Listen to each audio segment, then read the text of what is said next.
मारेगा, मार। कौन सी तुम मार तो तू। धमका किए तुमको। छोड़ो बेटा। अरे पापा, मार दे। बैठो चुप चुप बैठो चुप। क्या बुला लीजिए, मार दीजिए। ठीक, बुलाइए, मार दीजिए। बहुत मारेंगे ठीक, आपको मारना है हमको, मार लो। रांची के पंडरा ओपी इलाके से एक ऐसी तस्वीर सामने आई जिसे देखकर कोई भी खौफ में आ जाएगा। एक महिला के साथ उसके पति ने बर्बरता की सारी हदों को पार कर दिया और जल्लाद के जैसा बच्चे के सामने उसके साथ मारपीट की। यह तस्वीर एक दिन की है, लेकिन महिला ने आरोप लगाया कि ऐसा हमेशा होता है। जब भी वह शराब के नशे में आता है वह उसके साथ मारपीट और गाली गलौज करता है।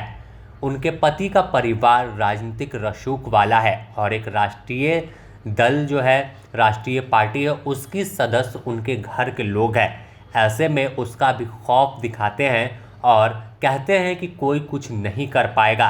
अब पैसे की डिमांड की जाती है, नहीं पूरा होने पर फिर वैसी ही तस्वीर सामने आती है। इस मामले में आखिरकार जब सब्र का बांध टूटा और परिवार के लोग समझाकर थक गए, जब उसका पति नहीं माना, तो आखिरकार पंडरा ओपी में लिखित शिकायत दी गई है और कार्रवाई की मांग की गई है।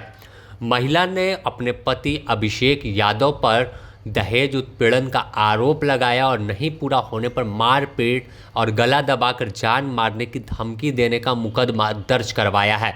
साथ ही खुद के सुरक्षा की गुहार लगाई है। हमेशा टॉर्चर वाला बात, मतलब घर से निकल जाओ, भाग जाओ, ये सब लेके हमेशा मारपीट, टॉर्चर, ड्रिंक करने के बाद एवरी डे वैसा ही मेरे साथ होता है। और बार बार ब्रेन में मार के, मतलब कि सर में मार के सेंसलेस कर दो इसको, बेड पे कर दो, ये कोई काम की नहीं है, इससे ख़त्म करो इसको। हमेशा इसी तरह का बिहेव मेरे साथ पर डे रहता है। ड्रिंक करने के बाद पर डे इसी तरह का मेरे साथ किया जाता है। क्यों करते हैं ऐसा? नहीं पता सर, दिन भर कुछ नहीं, रात में पीने के बाद अक्सर वैसे ही मेरे साथ बिहेव है अक्सर। कब शादी हुई थी आपकी? 2012 में 27 जून को। कब से पीना चालू कर दिए हैं? 2014 से। क्यों, कोई वजह होगी कि मारपीट के? नहीं पता सर क्यों हमको इतना टॉर्चर करते हैं। उनकी बहन भी इसमें शामिल है और उसकी माँ भी। क्या बोलकर मारते हैं आप? मतलब कि इसको नहीं रखेंगे, इसको भगाओ यहाँ से, बाल बच्चा बड़ा हो गया, इसको मार के ख़त्म करो। हर चीज़ को लेकर, मतलब कि कितना पैसा दिया तुम्हारा घर वाला, 1.5 लाख, ऐसे करके हमेशा मारपीट, ड्रिंक करके यही सब करते हैं मेरे साथ। दहेज पड़ताना भी करते हैं हमेशा। इसकी माँ भी वही बोलती है कि अपना बाप से लेके आई थी घर से, हर चीज़ को लेके, रूम से निकलो, बेड से हटो, हर चीज़ को लेके ये करता है मेरे साथ। आप किराए के मकान में रहते हैं? नहीं, हम अपने ससुर का घर में रहते हैं। क्या करते हैं आपके हस्बैंड? बिजनेसमैन है। क्या चीज का बिजनेस? वो रेंटल इनकम उठता और काउंटर है रातुर में। वहीं रेनू के माँ बाप और भाई ने भी बेटी के साथ हुई बर्बरता पर पुलिस से कड़ी कार्रवाई करने की मांग की है। उन्होंने कहा कि अब और नहीं सह सकते, तमाम जो सब्र का बांध है वो टूट गया। आखिरकार वह थाने पहुंचे हैं।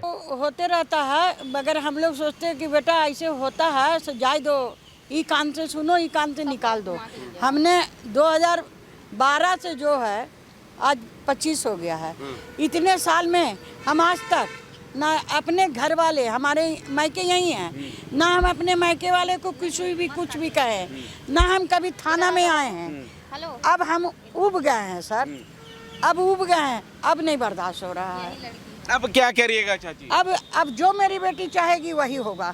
प्रशासन से यही करेंगे कि आज तक हमने अपने बाप भाई का लाज को छुपा के रखे थे, अपने दामाद का, बेटी का रखे थे, मगर दामाद को समझाते रह गए, बहुत नहीं समझ पाए। नहीं, हर 6 महीना, 3 महीना, 15 दिन, 10 दिन, ये हर में से टॉर्चर देते रहता है। हमारे दामाद अभिषेक यादव टॉर्चर मिलता है? ये इसी तरह से जो भी है, इसके पहले भी मारा था बेल्ट से। और ये देखिए, ये सब बाल देखिए, सब ये सब ऐसे करना, तो यानी हम क्या, हम तो अब जो बेटी चाहेगी वही होगा। अब हम क्या बोले सर, हमको जहाँ तक बनेगा हम अपनी बेटी को करेंगे और उसके बाद बेटी ही बताएगी। तो अपने आप में यह तस्वीर भयावह है और डरावनी है कि कैसे एक बेटी पर अत्याचार होता है, कैसे पति जल्लाद बन जाता है। वह बेटी जो हर कुछ छोड़कर अपने पति के घर आती है, लेकिन जब पति ही इस तरह की हरकत करे तो फिर बेटी कहाँ जाएगी। रांची से ब्यूरो रिपोर्ट।